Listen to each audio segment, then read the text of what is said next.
Hello everyone, I'm Dylan the math tutor, and today I'll be explaining how to use partial fractions for integration. This technique can be tricky, but you will be an expert by the end of the video. If this video helps you, make sure to like and subscribe for more content like this.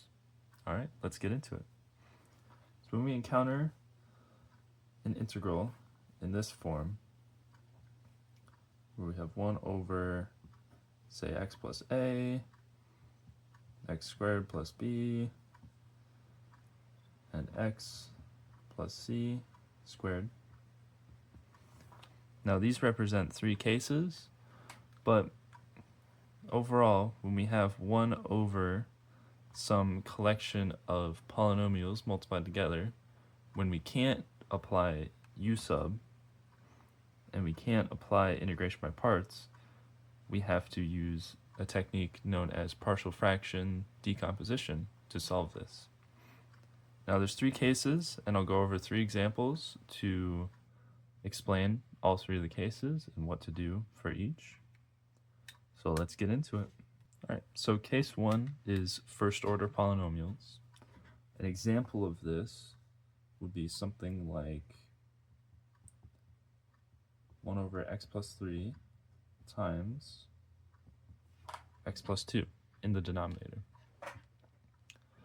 Now, if you were to attempt u sub, this one you might be able to move it around a bit, but for the sake of this video, I'm going to explain this simple example using partial fractions.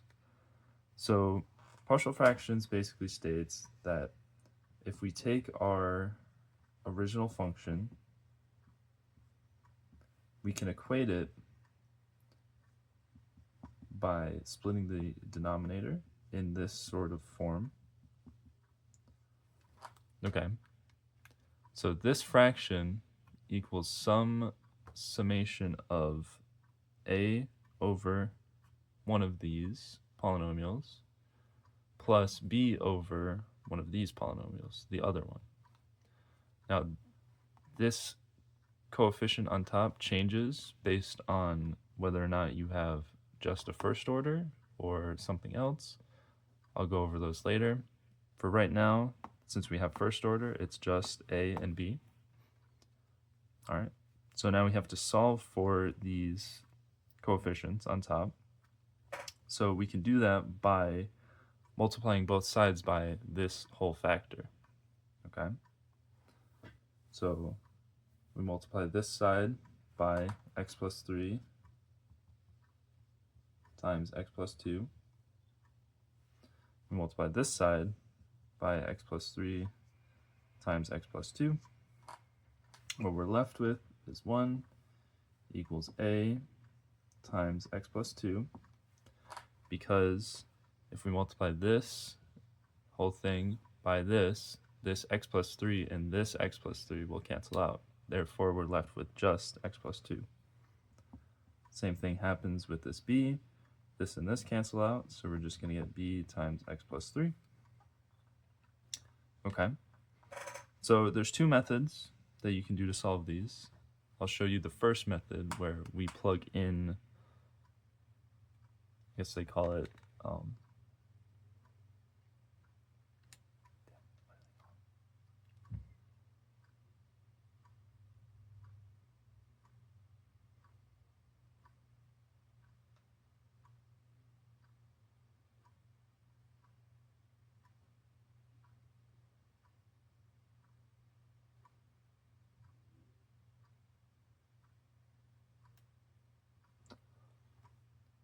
so I'll show you the first technique where you plug in good values here to get these coefficients. Now so I'm going to start with plugging in, here I'm going to erase some of this stuff so we have more room.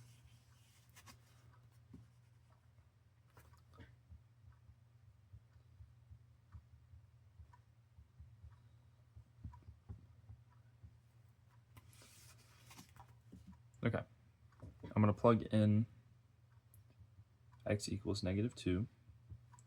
We're going to get 1 equals 0 plus b times 1. Therefore, b equals 1.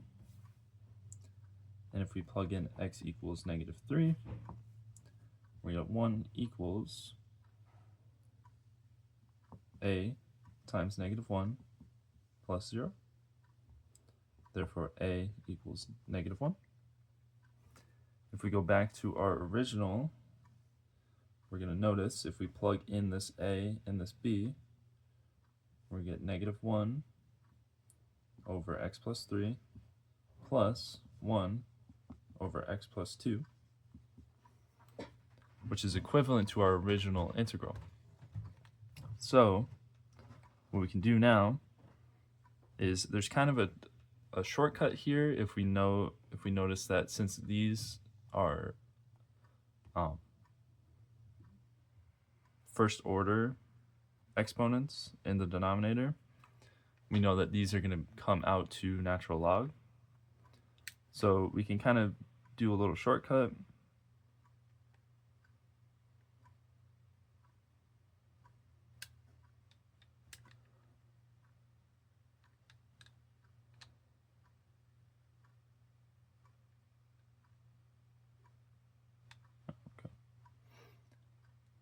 So since we notice that these are first orders in the denominator, we can use a shortcut since we know they're going to be natural log. We can say that this is going to come out to be negative natural log x plus 3 plus natural log of x plus 2. Okay? And this is our final answer for this question. All right, I hope that made sense. I'm going to go over another example using our second case. Case number 2 is going to be irreducible quadratic polynomials. Now, this is going to look something like this.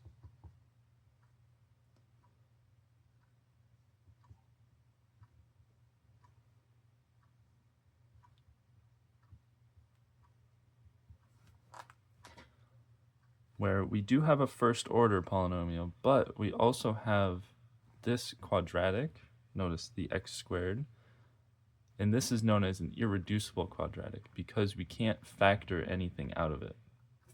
Okay?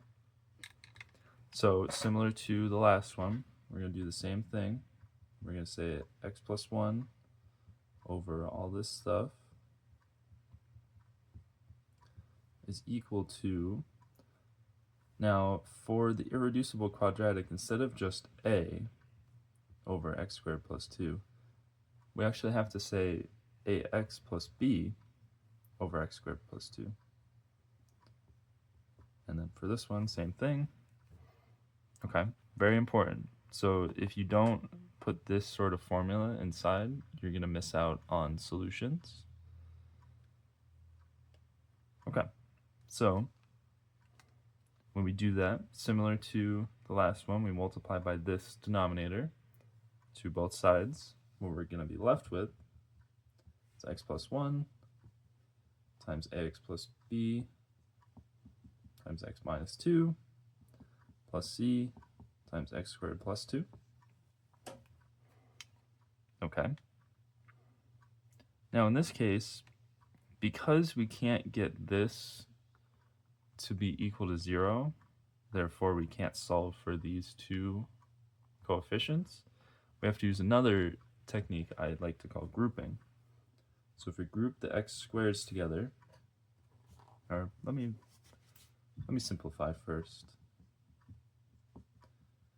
Ax squared plus bx minus 2ax minus 2b plus cx squared plus 2. So I just multiplied this through and multiplied this c through. Now if we group our x squareds together, we're going to get no x squareds on this side, so we're going to get 0 equals a plus c. If we do our x's, we're going to get 1 on this side. We're going to get b minus 2a, and that's all. If we group our numbers together, we're going to get 1 on this side. We're going to get negative 2b, and plus 2c.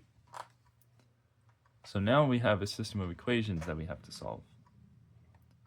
So to start off, I'm going to say that, let's see. Well, a equals negative c. And according to this equation, b equals 1 plus 2a. So if we plug those both into this equation, we're going to get 1 equals negative 2 times 1 plus 2a plus 2 times negative a. So let me rewrite this. Okay. Now if we simplify,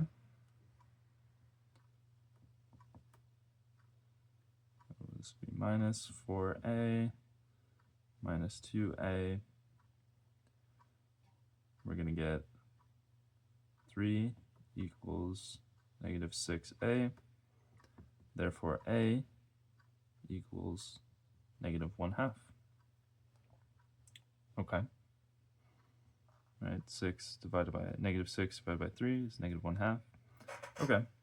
Therefore, c equals 1/2, according to this equation. And b is going to equal 0, according to this equation. Okay. So we solved for our 3 coefficients. Now let's plug that back into this formula and solve for our integral.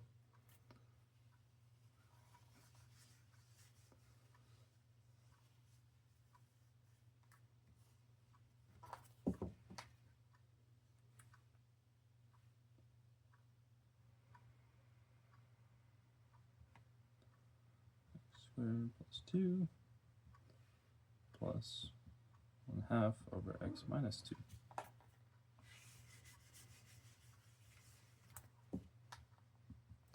All right. And now we can use a u sub for this one. And this one, if you notice, is just natural log. So we can u equals x squared plus 2. Therefore, du equals 2x dx. Therefore, 1/2 du equals x dx. We can pull this 1/2 to the outside. We're going to get negative 1/2 over 1 over u du. Or sorry, negative 1/4, because we need this 1/2 as well. Plus 1/2 1 over x minus 2 dx. We'll come back to that later. This one is still going to be natural log, but we just have to be careful when plugging our u back in. So this is going to be 1 over 4 natural log absolute value of u plus 1/2 natural log absolute value of x minus 2 plus c. We plug our u back in, we're going to get negative 1 over 4 natural log absolute value x squared plus 2 plus 1/2 natural log x minus 2 plus c. And there's our answer. Case 3 is reducible quadratics. Now they look a little something like this. X plus 3, oh, that's not a 3. X plus 3 squared times x minus 2 dx. Okay. Now the reducible quadratic would be this. Because we have the squared on the outside, we can split it up into multiple terms. Therefore, when we are transferring this into our partial fractions form, we're going to get a over x plus 3 plus b over x plus 3 squared, right? Splitting these two out from this one, plus c times x minus 2. Okay. Now we do the same thing as before. We multiply by this denominator to all of these terms. We're going to get 2 equals, now be careful because we're multiplying by this, so only one of these x plus 3's are going to cancel out. So we're going to get a times x plus 3 times x minus 2 plus b times x minus 2 plus c times x plus 3 squared. Okay. Now, if we simplify, we're going to get 2 equals a x squared plus 3ax minus 2ax minus 6, yep, plus bx minus 2b plus cx squared plus 6cx plus 9c. Okay. There's no parenthesis there. All right. So again, I don't think the preferable values works or the good values work. So we do have to do this one out in the system of equations. Let's split it up into x squareds. So we're going to get 0 equals a plus c, x equals 3a, 0 on this side. We're going to get a plus b plus 6c. Now our numbers, sorry, there's an a here. We're going to get 2 equals negative 6a minus 2b plus 9c. So this one looks pretty fun. It's a lot of stuff. I might skip to what the actual answers for this one are, just to save time. So if we solve out for all 3 of those coefficients, we're going to be left with this. We have, it looks like 3 cases of natural log, possibly, but maybe not. Because in this case, we do have this squared in the denominator. Therefore, it might not work out super nicely with the natural logs. So let's look at this one. If we set u equal to x plus 3, our du is just going to equal dx. So when we look at this one, sorry, that's a 5, we're going to get 1 over u squared du, which is going to equal 1 over 5. And we can apply power rule here, so this is really negative 2. So if we have negative 2, we do plus 1, multiplied by reciprocal coefficient, we're going to get 1 over u. And then if we plug in our x plus 3 back, we're just left with 1 over 5 times 1 over x plus 3. Okay. The rest of these are going to equal, this one will be negative 1 over 25 natural log of x plus 3. We'll sub this one in, 1 over 5 times 1 over x plus 3. We'll just make some room.